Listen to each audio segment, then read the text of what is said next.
The collection of the messages of Buddha is called the Dhammpada.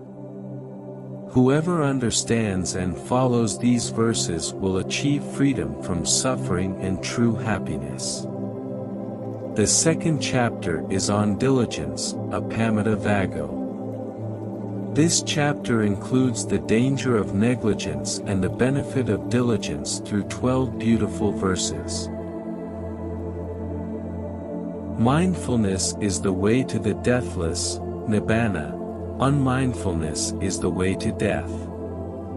Those who are mindful and develop virtue, concentration, and wisdom do not die. Those who are not mindful are as if already dead. The wise, who are mindful, rejoice in being mindful and find delight in the domain of the noble ones, Aryas. They rejoice in diligence. The wise constantly cultivate tranquility and meditate frequently by practicing the Dhamma.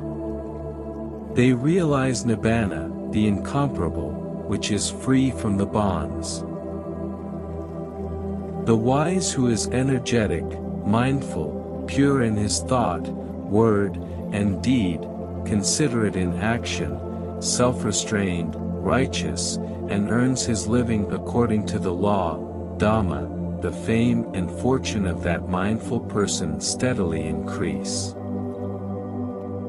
The wise who is diligent, mindful, and in control of his senses makes for himself the island called Nibbana, which no flood can overwhelm. The unwise and the ignorant give themselves over to negligence, whereas the wise treasure mindfulness as a precious jewel. The wise should not be negligent, nor be addicted to sensual pleasures. He who is established in mindfulness, through the cultivation of tranquility and insight development practice, experiences supreme happiness, Nibbana. The wise dispels negligence by means of mindfulness.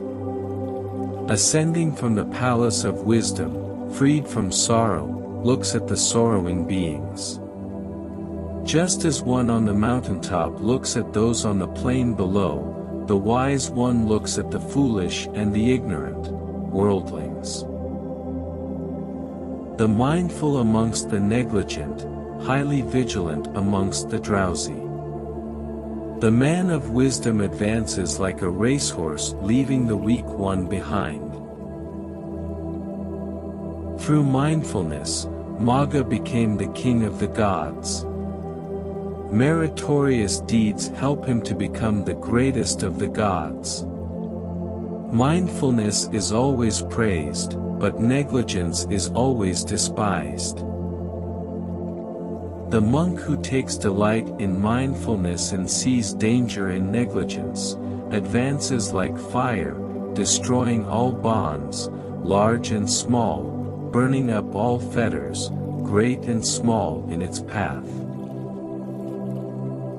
The monk who takes delight in mindfulness and sees danger in negligence will not fall away from wholesome qualities.